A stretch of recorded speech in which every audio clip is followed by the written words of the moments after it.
Allez, on se penche aujourd'hui sur une annonce qui fait grand bruit. Le plan de la Fédération haïtienne de football pour faire son grand retour sur la scène mondiale. Et c'est passionnant. On va commencer avec un chiffre, un seul, 52. Ça peut paraître abstrait comme ça, mais 52 ans. C'est une éternité dans le monde du foot. C'est le temps qu'il a fallu attendre depuis la dernière fois qu'Haïti a participé à une Coupe du Monde.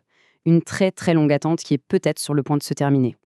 Mais attention, on ne va pas passer notre temps à regarder dans le rétroviseur, loin de là.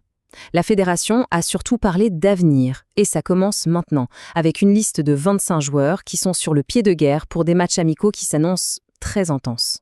Alors, quand on regarde cette liste, c'est super intéressant.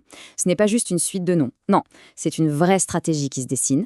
On a un mélange, un équilibre parfait entre, d'un côté, les piliers, les héros qui ont arraché la qualification, et de l'autre, du sang neuf, des nouveaux visages qui sont là pour être testés et, qui sait, pour devenir les stars de demain. Et cette liste, il faut bien comprendre que ce n'est pas juste pour les 2 prochains matchs, non, c'est bien plus que ça. C'est en fait la toute première pierre d'un édifice beaucoup, beaucoup plus grand, une stratégie qui regarde loin devant. Et voilà le plan, la feuille de route. Regardez bien. L'objectif, ce n'est pas juste de faire de la figuration en 2026. L'idée, c'est de construire quelque chose de durable, de tellement solide que l'objectif suivant, c'est déjà 2030 et même au-delà. On pense sur le long terme. Et pour construire cet avenir, il y a un élément absolument clé. C'est d'aller dénicher les talents, peu importe où ils se trouvent sur la planète. Une vraie mission de scouting mondial. En fait, la stratégie, elle est double. Et c'est ça qui est malin. D'un côté, on garde le socle, le groupe qui a fait des merveilles, qui a tout donné.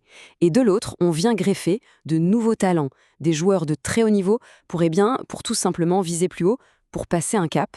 Et franchement, le sélectionneur, Sébastien Minier, l'a résumé de façon parfaite. C'est une image qui parle d'elle-même. On ne détruit rien de ce qui a été fait, au contraire, on construit dessus. On ajoute des briques pour que la maison soit encore plus solide. Bon, après les annonces, place au moment que tout le monde attend, la confrontation avec la presse.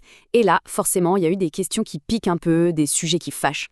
La première, elle était sur toutes les lèvres. Un nouveau joueur star, Wilson Isidore, qui visait l'équipe de France il n'y a pas si longtemps. Comment est-ce qu'on gère ça dans un groupe déjà en place? C'est une vraie question d'équilibre. Et la réponse du coach est pleine de sagesse. Pas de tapis rouge. Les mots-clés, c'est humilité et adaptation. Il a rappelé que même les plus grands talents doivent passer par là, que c'est une étape obligatoire pour s'intégrer au niveau international. Mais les journalistes n'ont pas lâché l'affaire. Ils ont enchaîné sur un autre sujet sensible, les joueurs cadres, les piliers de l'équipe, qui sont un peu dans le dur en club, qui manquent de temps de jeu, comme Dukens Nazon ou Franz Di Piero. Et là encore, au lieu de les sanctionner et de les écarter, la réponse de Minier est vraiment intelligente. C'est une main tendue. En gros, il leur dit « Je sais que c'est dur en club, mais ici, en sélection, c'est votre maison. Venez, on va vous remettre en selle, vous redonner de l'énergie. » C'est un message hyper fort pour le groupe. Mais, parce qu'il y a un mais. Un plan, c'est une chose. La réalité du terrain, ou plutôt la réalité hors du terrain, en est une autre. Et là-dessus, la fédération a été très claire, très honnête sur les énormes difficultés qu'elle rencontre. Et ces difficultés, elles sont bien réelles. Il faut imaginer le casse-tête permanent. Les visas, les voyages, l'argent qui manque. C'est un combat de tous les jours, avant même de penser au foot. C'est pour ça que le rappel à l'unité, au soutien de tous, est si important.